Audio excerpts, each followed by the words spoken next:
Bonjour à tous, ici Amilo Otaku, on se retrouve tout de suite pour une nouvelle découverte manga. Fan de science-fiction, je vous présente le manga Oseki no Kuni.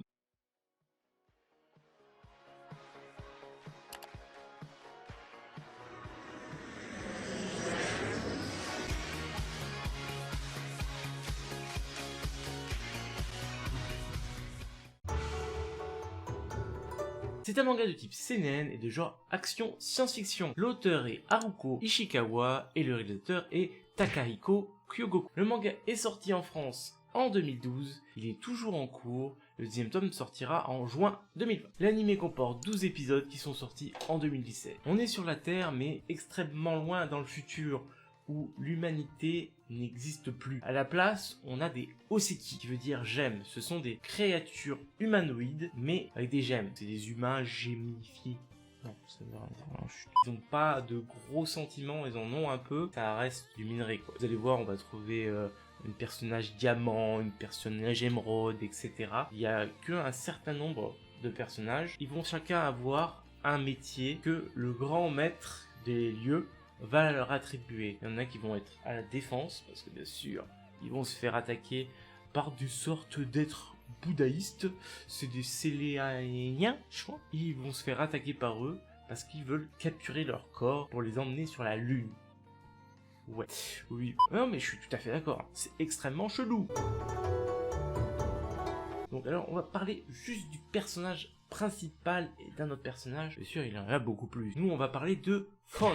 C'est son pseudo, car son vrai nom c'est Phosphophilite.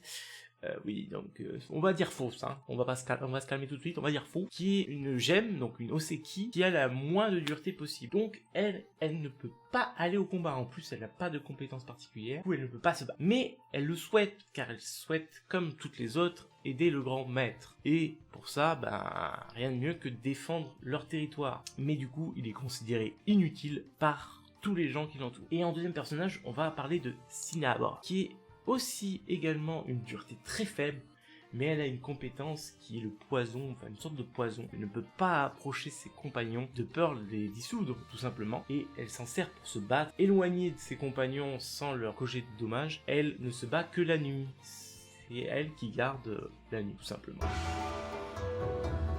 Alors nous allons suivre Phos, qui est du coup le personnage principal et qui a été désigné pour écrire une histoire naturelle par le grand maître. Alors, il faut savoir que le grand maître va donner des tâches à chaque personnage qui vit dans ce territoire, on va dire, sur la Terre en tout cas. Il ne reste plus que sur la Terre. Et ensuite, on a sur les lunes. Oui, parce qu'il y a plusieurs lunes. Ne m'en demandez pas plus, c'est what the fuck. On le sait, gardez-vous ça. Il y a plusieurs lunes. Et les ennemis de la lune, c'est les Séléniens. Les Séléniens qui attaquent la journée, quand il fait soleil. On a Phos qui a été désignée pour écrire cette histoire, mais elle ne veut que combattre. Sauf que sa dureté en tant que gemme est très basse. Du coup, elle ne peut pas se battre et elle n'a aucune compétence particulière. Contrairement à Cinabre, qui elle a une dureté encore moins élevée que Phos, mais qui se bat grâce à du poison, de l'acide, enfin un mélange des deux. Elle par contre, ces fluides d'acide et de poison détruisent ses compagnons. Du coup, ils l'ont mise la nuit, bien sûr, pour protéger les gens. Si eux ils perdent un membre, ils peuvent le recoller, ils peuvent en créer un autre à la même pierre, sauf qu'il y a de la mémoire dans leurs bras, dans leurs membres. Si ils sont dissous,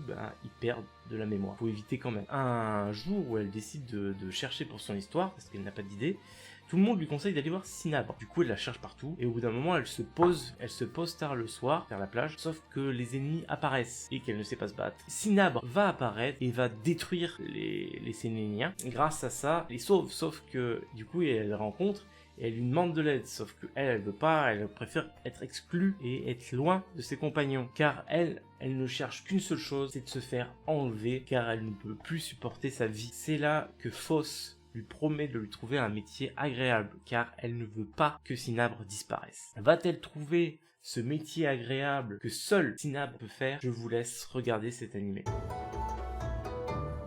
Mon avis sur cet animé, ça va être compliqué. L'histoire est what the fuck. Du coup, assez original. Et pas pour me déplaire. J'aime bien quand c'est original. En plus, il y a de l'action. C'est sympatoche. Le problème, c'est que derrière, il n'y a rien. Je vais vous expliquer. C'est que pour moi, cet animé, c'est juste un OAV. En gros, c'est comme si t'avais une grosse histoire incroyable. Donc tu regardes ton animé, waouh, what the fuck. et puis tu veux te renseigner sur un personnage, et tu vas voir l'OAV. Pour moi c'est ça, c'est juste 12 épisodes, donc c'est un OAV très long. Ce qui paraît, il y aurait une saison 2 de prévu, mais on n'en sait pas plus. J'espère que cette saison 2 va vraiment se concentrer sur l'histoire, et vu la fin de la saison 1, je pense que oui. J'ai hâte de cette saison 2, mais pour moi, la saison 1 est vraiment... elle est divertissante, certes, il y a 12 épisodes. Moi j'ai trouvé ça un peu long, je dois l'avouer, parce que pour moi c'est juste un OAV. 12 épisodes pour un OAV, c'est beaucoup. Ça peut arriver qu'il y en a 2-3, et encore, c'est souvent juste un épisode avec une histoire, t'as un deuxième épisode avec une autre histoire, un autre personnage, etc. Là, c'est 12 épisodes sur quasiment le même personnage. C'est le début de l'histoire, quoi. C'est ce qui va te mettre, limite, une présentation de l'animé. Pour moi, il manque vraiment quelque chose, et quand j'ai vu, je me suis forcé à regarder jusqu'à la fin, parce que ça donne envie de regarder l'épisode d'après, mais t'as pas la suite en fait. Et la fin de la saison 1, t'as l'impression vraiment que c'est le début, c'est ta présentation d'animé. À vous de vous faire votre propre avis. J'aimerais avoir votre avis pour ceux qui ont regardé. Mais en tout cas, pour moi, c'est ce que je ressens à la fin de cet animé, c'est que c'est juste une présentation d'animé. Il divertit à moitié, comme je dis. Il aurait fallu que ça soit plus court, en gros. Même si 12 épisodes, c'est court pour un animé, on va pas se mentir. C'est bien, c'est le temps qu'il faut pour un animé qui soit correct, mais pour moi ce n'est pas un animé entier, donc pour moi ça devrait être plus court. Donc en tout cas, n'hésitez pas à mettre dans les commentaires un nouvel animé ou manga que vous souhaitez faire découvrir. N'hésitez pas à vous abonner et activer la cloche pour ne pas louper les prochaines vidéos. Et moi je vous dis Matakondo.